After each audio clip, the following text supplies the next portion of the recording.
Hello welcome dear friends, मैं विक्रम अग्रवाल आपका एक बार फिर से डी लाइफ एजुकेशन में हार्दिक स्वागत करता हूं। बच्चों, मेरी तरफ से आपको प्यार भरा नमस्कार, सत श्री अकाल। जैसे बच्चों आपको पता है कि आईटीआई थ्योरी के अंदर आज जो हमारा टॉपिक है वो है क्लासिफिकेशन ऑफ रेजिस्टेंस। मतलब आज हम प्रतिरोध का वर्गीकरण करेंगे और कितने मान को हम किस वर्ग में रखेंगे।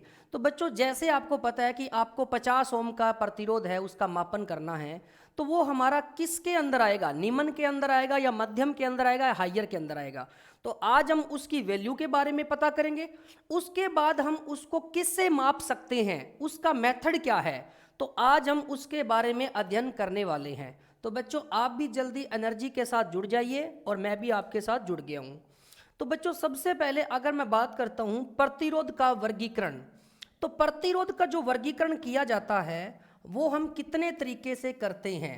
तो बेटा, प्रतिरोध का जो वर्गीकरण है मापन के उद्देश्य से, मापन मतलब जो हम मापेंगे, तो मापन के उद्देश्य से प्रतिरोध का वर्गीकरण 3 प्रकार से किया जाता है।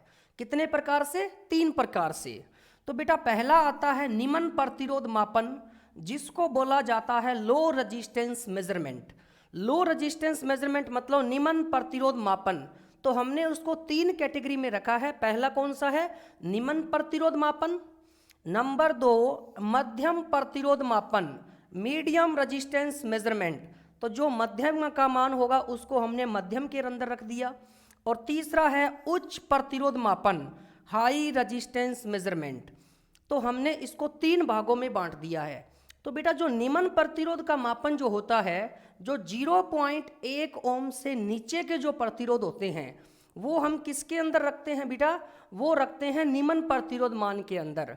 और जो आपका 1 ओम के बाद का है और 0.1 मेगा ओम तक है उसको हम रखते हैं मध्यम प्रतिरोध मापन के अंदर।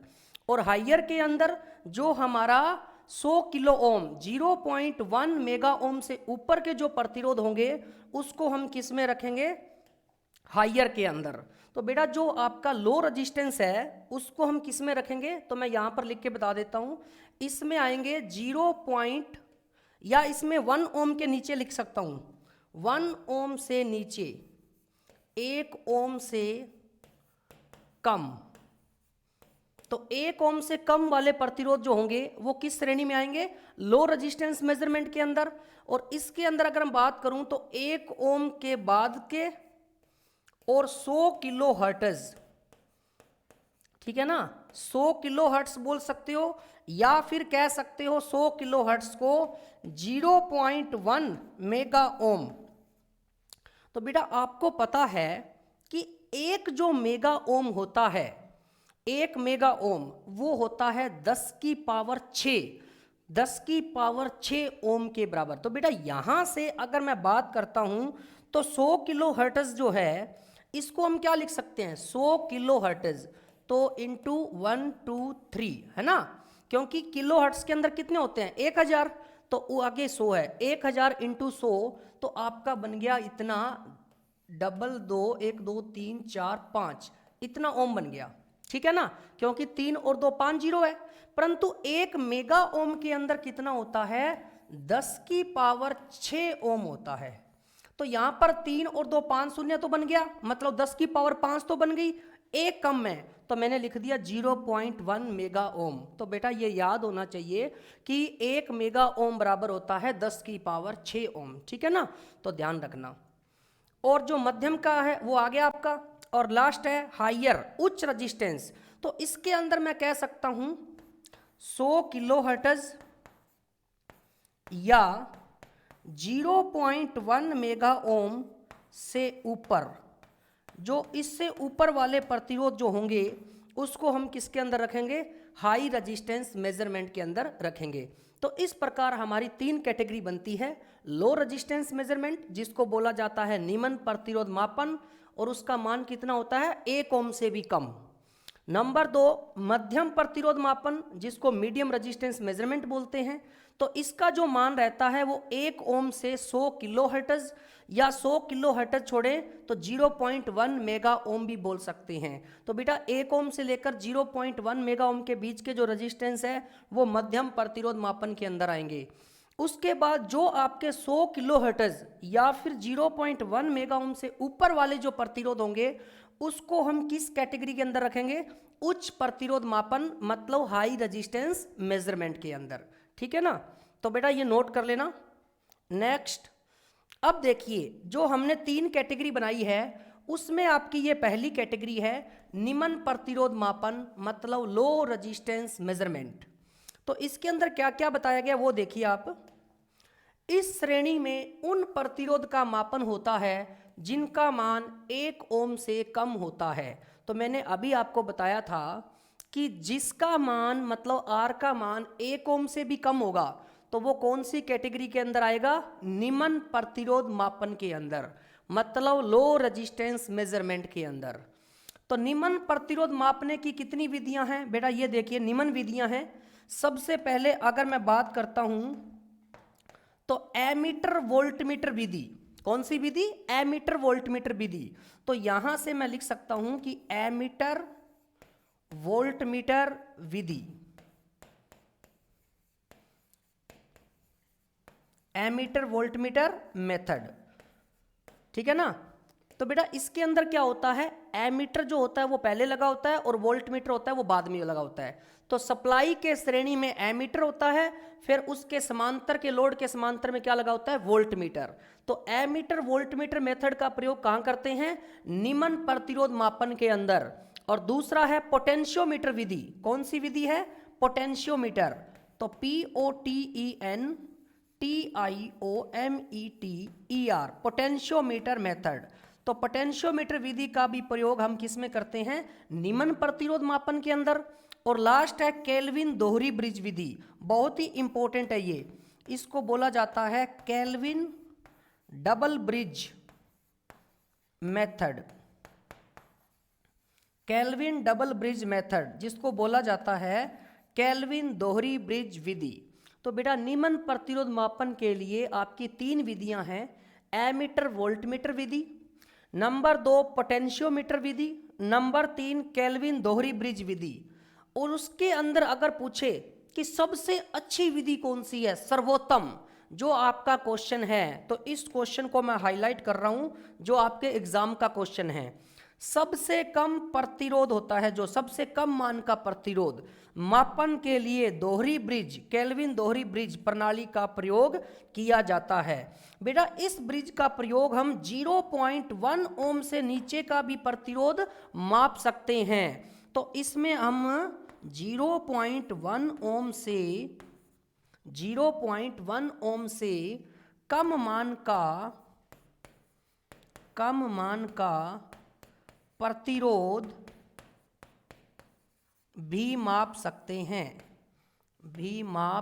हैं। तो यहां से आपके 2 क्वेश्चन बनते हैं बेटा। देखिए सबसे पहला क्वेश्चन क्या बनेगा? निम्न मतलब लो, निम्न प्रतिरोध मापने की विधियां हैं। तो 3 ऑप्शन डाल देगा ये, एमीटर वोल्टमीटर विधि, पोटेंशियोमीटर विधि, केल्विन दोहरी ब्रिज विधि, डी उपरोक्त सभी। तो बेटा आपका आंसर आएगा उपरोक्त सभी। या फिर 3 किसी और की डाल देगा और 1 इनमें से दे देगा, तो आप जो इनमें से देगा वो ही आपका आंसर होगा। पहला क्वेश्चन ये बन गया। नंबर 2 वो कहेगा कि 0.1 ओम से कम मान का प्रतिरोध मापन करने के लिए सर्वोत्तम विधि कौन सी है? तो आपका आंसर होगा केल्विन दोहरी ब्रिज विधि। तो केल्विन दोहरी ब्रिज विधि है वो सबसे कम मान का प्रतिरोध है, उसके मापन के लिए सबसे सर्वोत्तम विधि है। तो ये पॉइंट आप जरूर नोट कर लेना बेटा, ये आपका क्वेश्चन है। ठीक है ना। चलते हैं नेक्स्ट। अब आया है नंबर 2 कैटेगरी पर, मध्यम मान का प्रतिरोध। जैसे आपका पहला क्या था? पहला आपका था लो रेजिस्टेंस, निम्न प्रतिरोध। और अब आया है मध्यम मान का प्रतिरोध जिसको बोला जाता है मीडियम रेजिस्टेंस मेजरमेंट। ठीक है ना। तो इस श्रेणी में उन प्रतिरोध का मापन होता है जिनका मान 1 ओम से 100 किलो ओम या फिर 0.1 मेगा ओम होता है। तो मैंने आपको बताया था बेटा कि 1 ओम से 100 किलो ओम या फिर कह सकता हूं 0.1 मेगा ओम, उसके बीच के जितने भी प्रतिरोध होंगे उसका मापन करने के लिए कौन सी विधि प्रयोग करेंगे, तो ये विधियां प्रयोग करेंगे और कौन सी कैटेगरी के अंदर रखेंगे, मध्यम प्रतिरोध मापन के अंदर, ठीक है ना। तो मध्यम प्रतिरोध मापन के लिए हमारे पास कौन कौन सी विधियां हैं, देखिए मध्यम प्रतिरोध मापन की निम्न विधियां हैं। तो पहली कौन सी है, वोल्ट मीटर एमीटर विधि।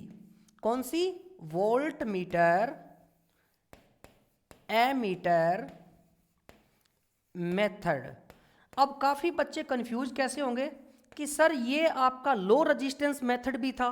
तो बेटा आप ध्यान से देखिए, उसके अंदर एमीटर पहले था, ये देखिए एमीटर फिर वोल्ट मीटर था, और मीडियम के अंदर पहले वोल्ट मीटर आएगा और फिर क्या आएगा, एमीटर। तो पहले वोल्ट मीटर फिर एमीटर, तो इनका जो क्रम होता है ना वो आप ध्यान से देखना। अगर पहले एमीटर लगाया आपने सप्लाई के श्रेणी के अंदर, तो बेटा वो आपका होगा लो रेजिस्टेंस मेजरमेंट, निम्न प्रतिरोध मापन। और जब पहले वोल्ट मीटर होगा उसके बाद एमीटर होगा, तो वो कौन सा होगा, मध्यम प्रतिरोध मापन का मेथड, ठीक है ना। तो पहला मेथड आपका कौन सा हो गया, वोल्ट मीटर एमीटर मेथड। और दूसरा है व्हाइटस्टोन ब्रिज विधि, बहुत ही ज्यादा इंपॉर्टेंट है ये, व्हाइटस्टोन ब्रिज मेथड, व्हाइटस्टोन ब्रिज मेथड, ठीक है। तो ये सबसे सर्वोत्तम विधि होती है। जैसे अपना निम्न प्रतिरोध मापन के लिए सर्वोत्तम विधि कौन सी थी, केल्विन दोहरी ब्रिज विधि। इसी प्रकार मध्यम प्रतिरोध मापन के लिए सर्वोत्तम विधि कौन सी है, व्हाइटस्टोन ब्रिज विधि। और नंबर 3 ओम मीटर विधि। कौन सी बेटा, ओम मीटर विधि, OHMMETER, ओम मीटर मेथड। और ओम मीटर जो होता है बेटा वो आगे दो भागों में बढ़ता है। जब मैं आपको ओम मीटर पढ़ाऊंगा तो आपको बताऊंगा, एक होता है श्रेणी, एक होता है शंट। तो सीरीज ओम मीटर और दूसरा होता है शंट ओम मीटर, वो आगे इसके पार्ट्स हैं, ठीक है ना। और लास्ट आपकी बेटा कौन सी है, सब्स्टिट्यूशन, जिसको प्रतिस्थापन विधि बोलते हैं, ठीक है ना।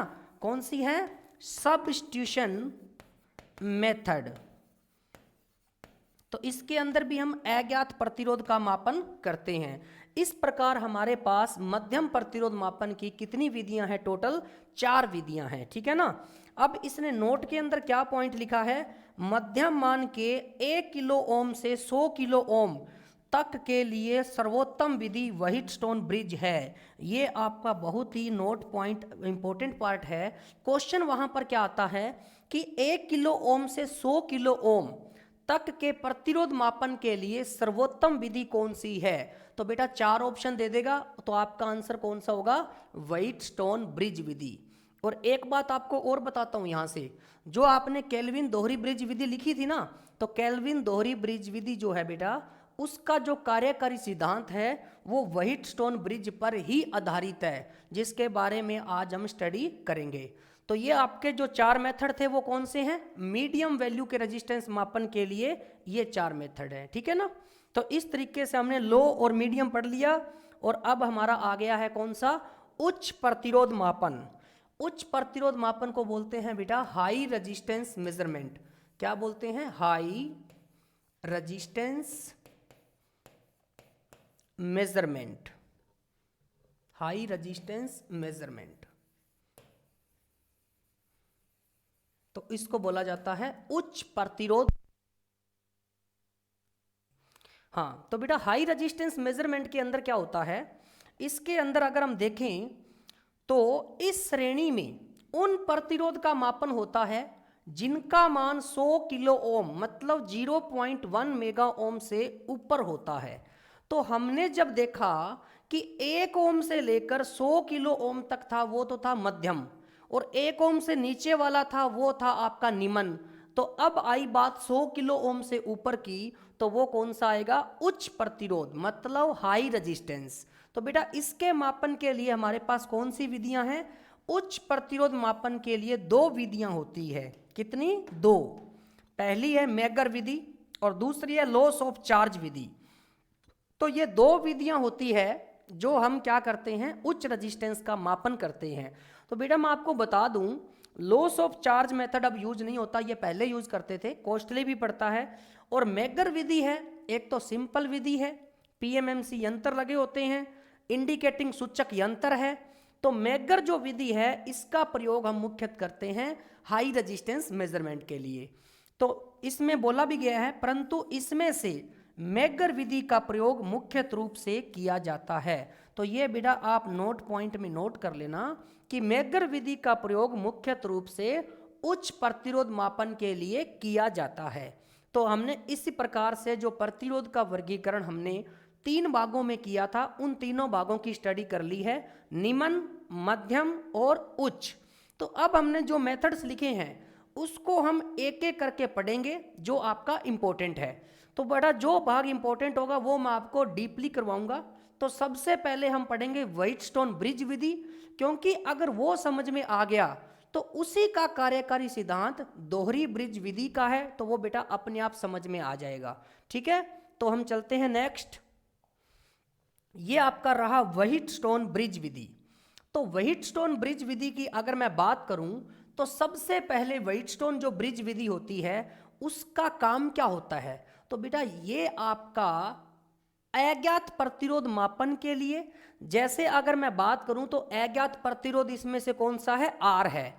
तो वो आपको लिखा भी होगा यहां पर, देखिए इसके अंदर लिखा होगा, ये रहा आर जो है वो अज्ञात प्रतिरोध है और पी क्यू एस ये हमारे ज्ञात प्रतिरोध हैं। ठीक है ना। और इसके अंदर एक डिटेक्टर लगा होता है PMMC डी आर्सेनल, जिसको आप गैल्वेनोमीटर बोलते हो ना, जो बीच में आपका धारा मीटर लगा हुआ है जो धारा को मापन करता है, तो उसको बोलते हैं PMMC डी आर्सेनल गैल्वेनोमीटर, इसको बोला जाता है डिटेक्टर। और बैटरी कौन सी होती है बेटा? सप्लाई इसमें DC बैटरी होती है। तो वो मैं आपको दिखा देता हूं, ये देखिए। तो बीच में आपका डिटेक्टर लगा हुआ है जिसको आप क्या बोलते हो? गैल्वेनोमीटर। ठीक है ना बेटा। और ये P, ये आपका Q, ये R, ये S, ये आपके क्या है? PQRS, ये रेशो आर्म रेजिस्टेंस है। क्या है बेटा? Ratio arm resistance. तो यहां से आप देख सकते हो PQRS ये आपके रेशो आर्म रेजिस्टेंस है, जिसमें से R आपका क्या है? अननोन रेजिस्टेंस है, अज्ञात प्रतिरोध, अज्ञात प्रतिरोध। ठीक है ना। और इसमें से हमें वैल्यू इसी की निकालनी है आर की, क्योंकि हम व्हाइटस्टोन ब्रिज विधि का प्रयोग किसके लिए कर रहे हैं? मध्यम मान के प्रतिरोध मापन के लिए। तो हमने आर का मान जो है उसको मापन करना है। ठीक है ना। तो सबसे पहले मैं आपको बता देता हूं कि बेटा अगर एक बात पूछूं आपसे मैं कि एक आपका ये ए पॉइंट है, ये बी पॉइंट है और ये सी पॉइंट है और ये आपका डी पॉइंट है। ठीक है ना।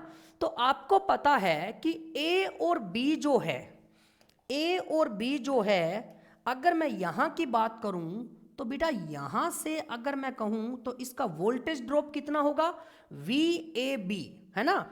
ए और बी टर्मिनल के बीच जो विभवांतर होगा वो कौन सा होगा? VAB। इसी प्रकार बी और सी टर्मिनल के बीच जो विभवांतर होगा वो आपका कौन सा होगा? VBC। और अगर मैं यहां बात करूं जो सी और ए और डी के बीच होगा वो कौन सा होगा? VAD। और जो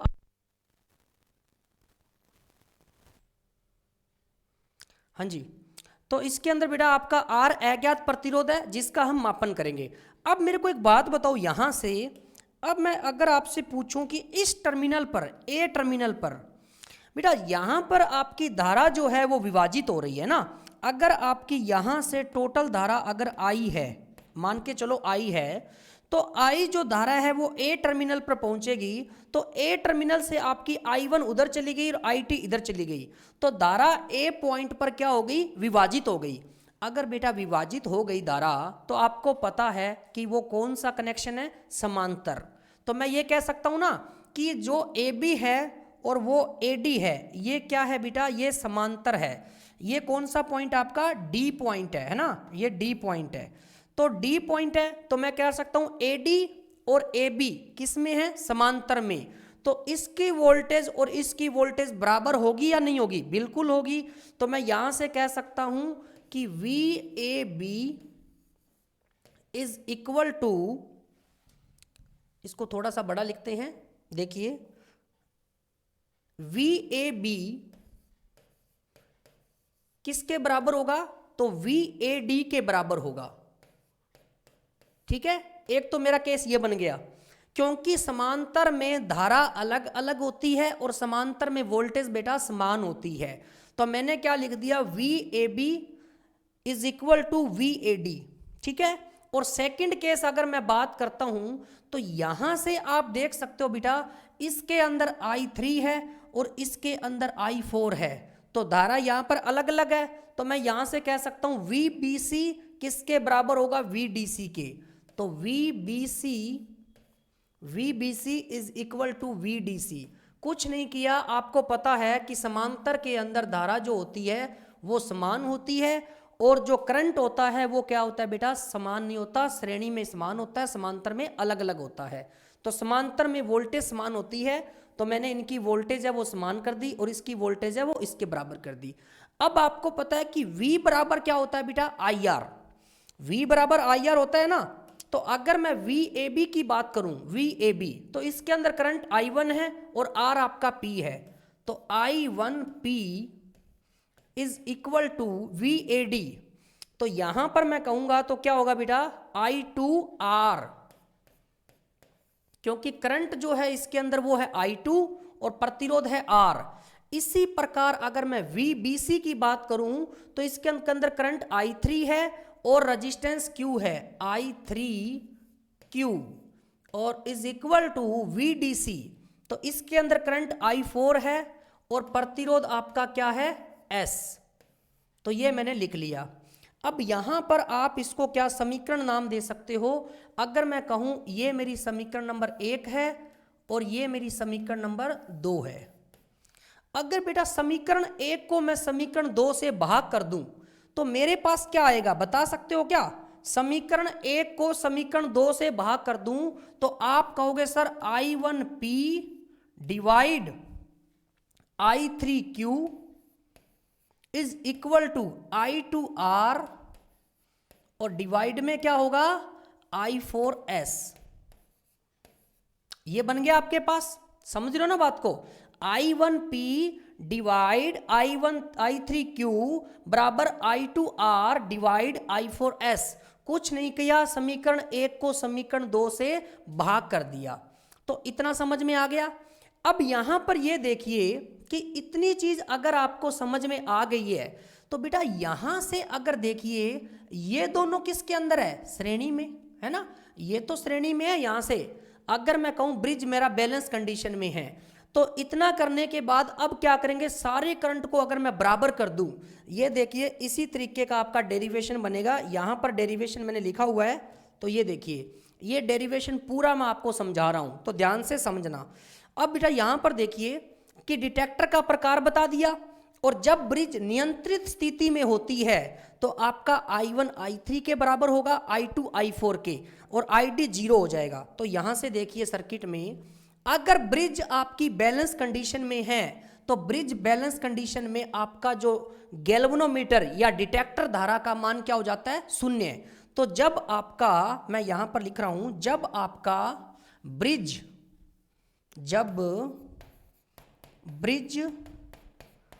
संतुलित अवस्था में होगा, संतुलित होगा, तो ID का मान क्या होगा, 0। ID मतलब गैल्वेनोमीटर जो है आपका डिटेक्टर लगा हुआ है, उसका मान 0 हो जाएगा। तो यहां पर अगर ये 0 हो गया तो बेटा I1 है वो किसके बराबर हो जाएगा, I3, क्योंकि जो धारा यहां से जाएगी वही तो यहां से जाएगी, तो श्रेणी में धारा समान होती है। तो I1 बराबर क्या हो जाएगा, I3, ठीक है। और I2 जो करंट होगा वो यहां पर जाएगा, तो I2 बराबर हो जाएगा I4, I2 बराबर I4। अब एक बात बताओ, I1 की जगह मैं I3 रख दूं तो I3 से I3 कट जाएगा, और I2 की जगह मैं अगर I4 रख दूं तो I2 की जगह I2 कट जाएगा, तो बचेगा क्या, P बटा Q बराबर R बटा S। ये दो वैल्यू पुट करके दिखाई देता हूं आपको। अब देखिए इसको आप समीकरण नंबर 3 दे दीजिए। तो समीकरण 3 में अगर मैं ये वैल्यू पुट करता हूं तो यहां से क्या आएगा, I1 को मैं लिखूंगा क्या, I3, तो I3P डिवाइड ये I3Q लिख रहा हूं मैं, इज इक्वल टू I2 की जगह मैं क्या लिख सकता हूं, I4R, और डिवाइड में I4S। अब बेटा यहाँ से कट क्या क्या रहा है, देखिए I3 से I3 कट गया, I4 से I4, तो मेरे पास बच गया P बटा Q बराबर R बटा S। और आपका व्हाइटस्टोन ब्रिज के अंदर यही रेशो होता है, P बटा Q बराबर R बटा S। अब जिसके अंदर हमें क्या निकालना है, R निकालना है, तो R आपका निकल जाएगा, R निकालना है ना, तो R क्या होगा देखिए, R तो बेटा P इंटू S और डिवाइड में क्या हो जाएगा Q, तो यही आपका क्या होगा अननोन प्रतिरोध, जो आपका अज्ञात प्रतिरोध है वो हम इस तरीके से निकाल लेंगे। तो बेटा आपको पता होना चाहिए कि जब ब्रिज संतुलित अवस्था में होती है तो आपका गैल्वेनोमीटर करंट या फिर डिटेक्टर करंट का मान क्या हो जाता है, 0। ये क्वेश्चन पेपर में पूछा जाता है। नंबर 2, आपका जो रेशो होता है P बटा Q बराबर R बटा S, कई बार क्या करता है एग्जामिनर X Y Z ऐसे लिख देता है, तो आपको ध्यान रखना है इसका और इसका या फिर R पर गुणा कर दिया करो, P इंटू एस बराबर R इंटू Q। तो हमें क्या निकालना है, R, तो Q इसके नीचे आ जाएगा PS बटा Q, तो वही चीज आ गई ना वापिस। तो आप क्या करो, R पर गुणा में याद रखा करो, ऐसे ना याद रखा करो PQRS, वो आगे पीछे कर देगा। तो आप R पर गुणा याद रखा करो कि इनकी गुणा इसके बराबर है, ठीक है ना। नेक्स्ट, तो आप अब इसके अंदर देख सकते हो, मैंने बता चुका हूं, जब ब्रिज नियंत्रित स्थिति में होगा तो ID का मान क्या होगा, 0। ID यहां पर क्या है, डिटेक्टर करंट, मैं लिख देता हूं डिटेक्टर करंट, जिसको बोला जाता है गैल्वेनोमीटर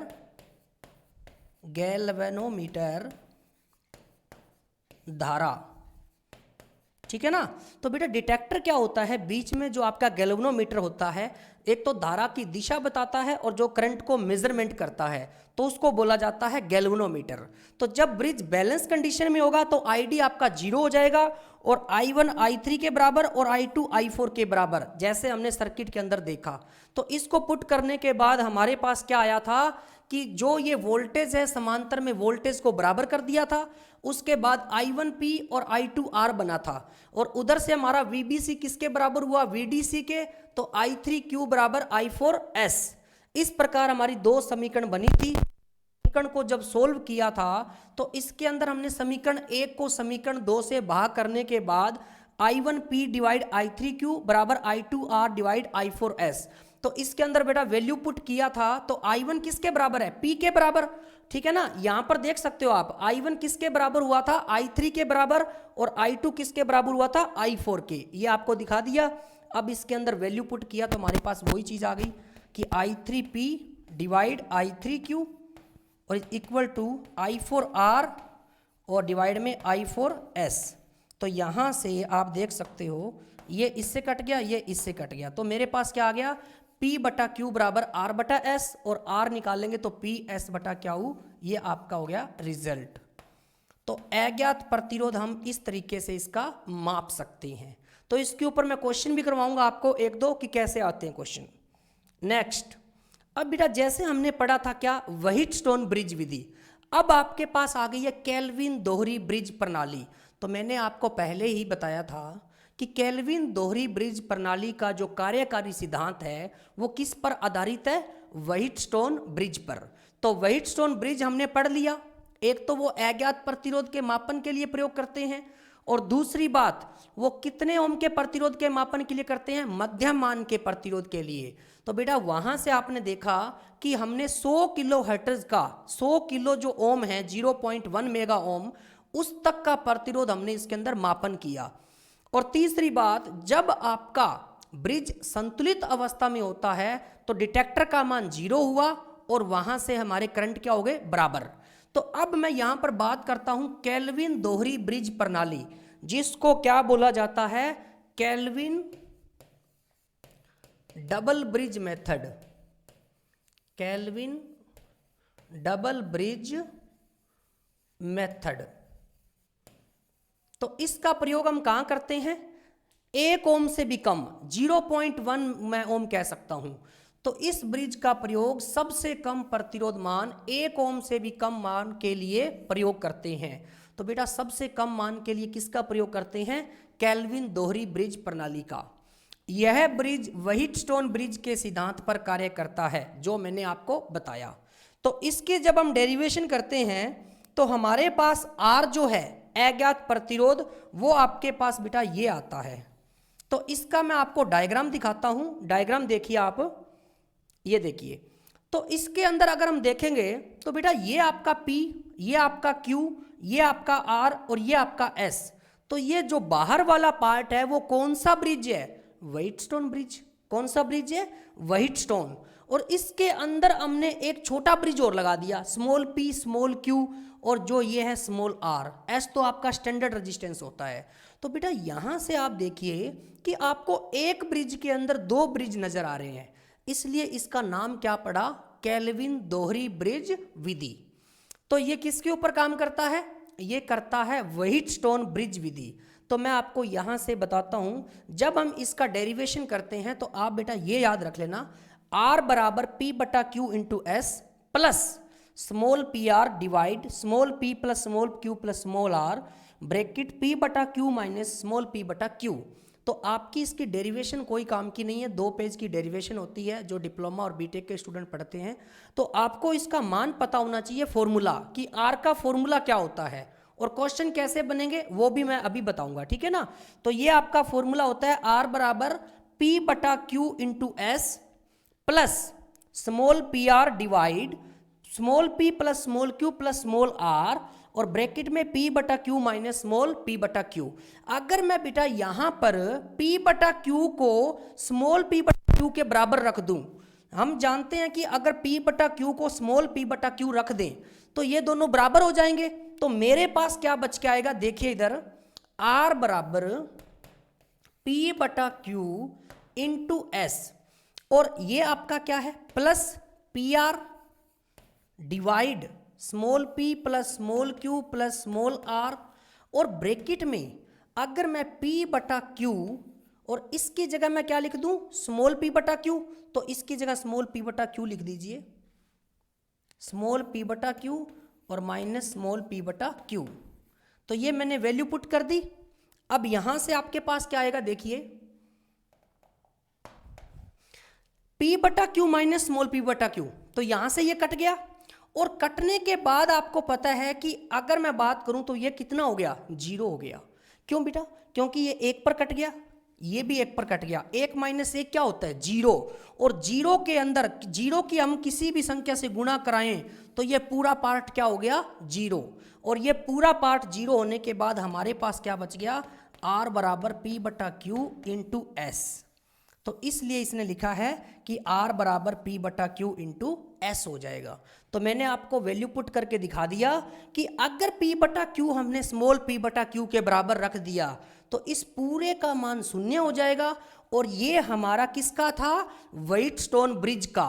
तो मैं ये कह सकता हूं, क्वेश्चन क्या बनेगा? देखिए, केल्विन दोहरी ब्रिज प्रणाली में जब P बटा Q बराबर P बटा Q स्मॉल वाला रखा जाता है तो किसकी तरह व्यवहार करता है? तो आप कहोगे व्हाइटस्टोन ब्रिज विधि की तरह, क्योंकि व्हाइटस्टोन में हमने क्या निकाला था? यही तो निकाला था। देखिए व्हाइटस्टोन में R बराबर P बटा Q इंटू एस। तो किसकी तरह व्यवहार करेगा वो? व्हाइटस्टोन ब्रिज की तरह।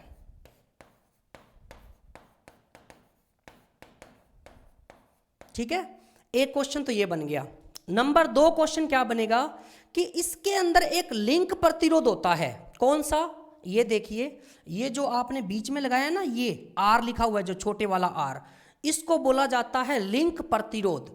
तो यहां पर देखिए, जब लिंक प्रतिरोध अगर मैं इसका मान 0 कर देता हूं R का, तो R का मान 0 कर दिया जाता है, तो केल्विन दोहरी ब्रिज व्हाइटस्टोन ब्रिज की तरह व्यवहार करती है। कैसे करती है वो भी बता देते हैं। देखिए, अब मैंने क्या करना है? इस स्मॉल r को 0 करना है। क्या करना है बेटा? 0। और ऊपर भी स्मॉल r है तो इसको भी 0 करूंगा, तो ये मेरा पूरा पार्ट फिर से क्या हो जाएगा? 0 हो जाएगा। तो मेरे पास क्या बचेगा? R बराबर P बटा Q इंटू एस। तो मेरे जो दोनों केस है उसके अंदर मेरा जो ब्रिज है वो किसकी तरह व्यवहार करता है? व्हाइटस्टोन ब्रिज की तरह। इसलिए बोला जाता है कि केल्विन दोहरी ब्रिज का कार्यकारी सिद्धांत किस पर आधारित है? व्हाइटस्टोन ब्रिज पर। तो बेटा ये दोनों चीज आप याद कर लेना, ठीक है ना। नेक्स्ट, अब इसके ऊपर आपका क्वेश्चन बनाया गया है, देखिए ए बी टर्मिनल के बीच तुल्यांकी प्रतिरोध का मान क्या होगा। तो ए टर्मिनल ये है और बी टर्मिनल ये है, तो इसके बीच हमने तुल्यांकी प्रतिरोध निकालना है। बेटा ऐसे प्रतिरोध निकालना तो मैंने आपको पहले भी सिखाया है, पर आज क्यों बता रहा हूं, क्योंकि आपने व्हीटस्टोन ब्रिज पढ़ा है और व्हीटस्टोन ब्रिज का इसमें यूज कैसे होगा। तो देखिए आपने एक चीज पढ़ी थी कि अगर P बटा Q बराबर अगर R बटा S हो गया है ना, तो इसके अंदर बीच में जो ID है उसका मान क्या हो जाएगा, 0। और अगर ID का मान 0 हो गया तो वो किसकी तरह व्यवहार करेगा, खुले परिपथ की तरह, खुले परिपथ की तरह व्यवहार करेगा, ठीक है। तो पहले हम ये कंडीशन चेक करते हैं, उसके बाद बात करेंगे। तो अगर मैं यहां से कंडीशन चेक करूं तो ये मेरा है P और ये मेरा है Q और ये मेरा है R और ये मेरा है S, ये मैंने लिख लिया। और इसके अंदर अगर हम वैल्यू देखें तो देखिए P की वैल्यू कितनी है, 2, और Q की वैल्यू कितनी है, 4, इज इक्वल टू R की वैल्यू 3 और S की वैल्यू 6। तो बेटा 2 एकम 2, 2 दूनी 4, 3 एकम 3, 3 दूनी 6, ये 1/2 बराबर 1/2 हो गया ना। तो 1/2 बराबर 1/2, इसका मतलब ब्रिज किस कंडीशन में है, बैलेंस कंडीशन में। तो बेटा आईडी का मान 0 हो गया। आईडी कौन सा है, बीच वाला। अगर इसका मान 0 हो गया तो आपका किस परिपथ की तरह व्यवहार करेगा, खुले परिपथ की तरह। अब जो आपका ये बीच वाला है ये हटा दीजिए, इसका कोई काम नहीं है, क्योंकि आपका ये परिपथ क्या हो गया, खुला। समझ गए ना बात, मतलब हमने प्रतिरोध को हटा दिया। अब मेरे को एक बात बताओ, ये 2 और ये 3 किस में हो गए, श्रेणी में। तो 2 और 3 कितना होता है, 5। इसका अगर प्रतिरोध मैं वापस बना के दिखाऊं ना डायग्राम, तो कैसा डायग्राम बनेगा बेटा, देखिए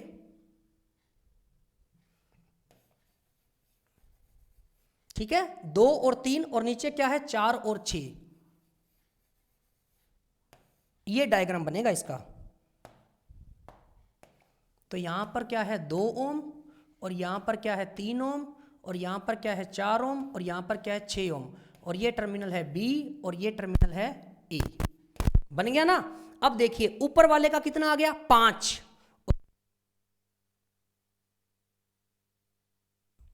हाँ जी, तो बेटा ऊपर वाला कितना हो गया, 2 और 3 5, और नीचे वाला कितना हो गया, 10। तो 5 और 10 किस में है, समांतर में। तो 5 और 10 का समांतर हम कैसे निकालते हैं वो और बता देते हैं आपको। तो आर ए बी यहां से निकालेंगे तो कितना आएगा, देखिए आर ए बी,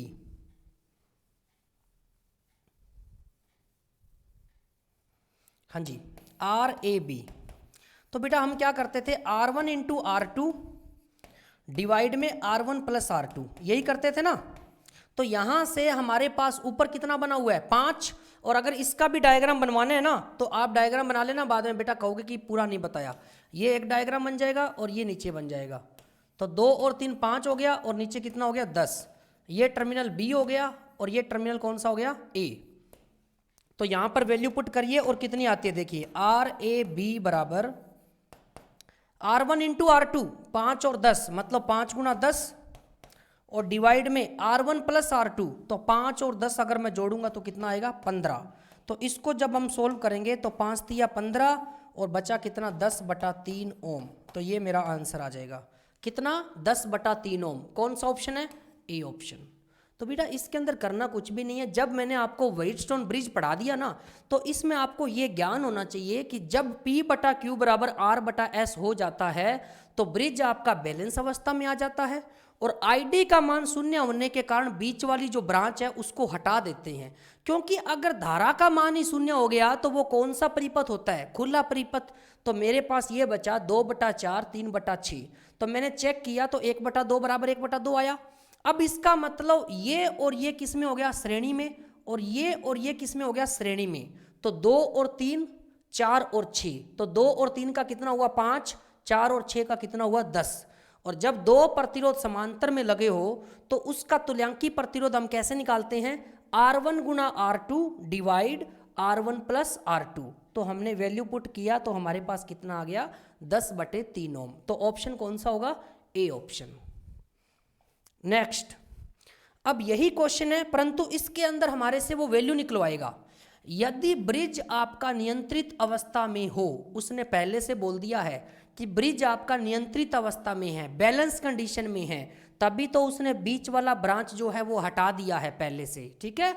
तो अज्ञात प्रतिरोध X का मान ज्ञात करें। समझ रहे हो ना बात को। तो बेटा एक बात बताओ मेरे को, इसमें मैंने अभी आपको बताया था कि P/Q बराबर R बटा क्या होता है, S, ये होता है ना। तो P का मान तो हमें पता है कि 12 और 4 जोड़ देंगे, और Q का मान भी पता है कि 3 और 1 को जोड़ देंगे, और R आपका X है, परंतु S का मान हम पहले से निकाल लेते हैं। तो अगर मैं इसको और इसको सोल्व करूं तो 1 और 1 जब दो प्रतिरोध समांतर में एक ही मान के लगे हो तो उसका तुल्यांकी प्रतिरोध आधा हो जाता है। तो 1 और 1 का कितना हो जाएगा बेटा, 0.5 ओम। तो इसको हम लिख देते हैं 0.5 ओम। लिख सकते हैं ना 0.5 ओम, बिल्कुल लिख सकते हैं। अब हमारे पास ये P है और ये आपका Q है और ये R है और ये आपका S है। तो वैल्यू पुट करिए। P का मान कितना है, तो 12 और 4 16 डिवाइड Q का मान कितना है, 3 और 1 4, R का मान कितना है X, और S का मान कितना निकाला है 0.5। अब इसको सोल्व करते हैं तो 16 की अगर मैं 5 से गुना करूं तो 80 आएगा, परंतु पॉइंट के बाद एक डिजिट है, तो 16 5 80, इसको लिखेंगे 8 बराबर 4x। तो x का मान आएगा बेटा 8/4, और 8/4 कितना होता है, 2 ओम। तो x का मान कितना आ जाएगा आपका 2 ओम। तो यही आपका आंसर होगा, कितना, 2 ओम। तो इसके अंदर दो चीजें पूछी थी कि एक तो आपको नॉलेज होनी चाहिए ब्रिज अज्ञात जब निकालना हो और नियंत्रित अवस्था में हो तो P/Q बराबर R/S होता है, और दूसरी बात कि 1 और 1 जब समांतर हो तो क्या हो जाता है, आधा, और श्रेणी में प्रतिरोध जुड़ जाता है। तो 12 और 4 16, 3 और 1 4, x का x और 1 और 1 का 0.5। तो बेटा 16 की 0.5 से गुना किया 8, 4x, x का मान होगा 8/4, जब गुना में होता है तो उधर जाके भाग में चला जाता है, तो 4 दूनी 8, x का मान कितना आ जाएगा, 2 ओम। तो इस प्रकार बेटा आपने प्रतिरोध का वर्गीकरण में हमने पढ़ा निम्न प्रतिरोध, मध्यम प्रतिरोध, उच्च प्रतिरोध। तो उसके बाद हमने दो विधियां भी पढ़ी, एक केल्विन दोहरी ब्रिज विधि और दूसरी व्हीटस्टोन ब्रिज विधि। तो नेक्स्ट जो विधि होगी एमीटर वोल्टमीटर, वोल्टमीटर एमीटर, वो हम नेक्स्ट वीडियो में, नेक्स्ट क्लास में आपके साथ डिस्कस करेंगे। इतने आप इन क्वेश्चन को बनाते रहिए, और बेटा ज़्यादा से ज़्यादा अपने फ्रेंड्स हैं और रिलेटिव में जितने भी हैं जिन्होंने ITI कर रखी है तो उनको बेटा बोलो कि यूट्यूब चैनल पर dlife.fun टाइप करिए, और वहाँ पर आपकी ITI की वीडियो डेमो के तौर पर मिल जाएगी। उसके बाद आप डाउनलोड कर सकते हो D-Life ऐप को, एंड्रॉयड ऐप है, इसको आप गूगल पर जाकर डाउनलोड कर सकते हो। और ज़्यादा जानकारी के लिए आप विजिट कर सकते हो www.dlife.fun पर। और ज़्यादा से ज़्यादा बेटा आप लाइक और सब्सक्राइब जरूर कर दीजिए ताकि हमें पता चल जाए कि आपको कितना इंटरेस्ट आ रहा है। ठीक है बेटा, तो चलते हैं हम, अब आपसे हम विदा लेंगे और बहुत ही जल्द मिलेंगे नेक्स्ट वीडियो के साथ। Okay, thank you, bye bye, take care.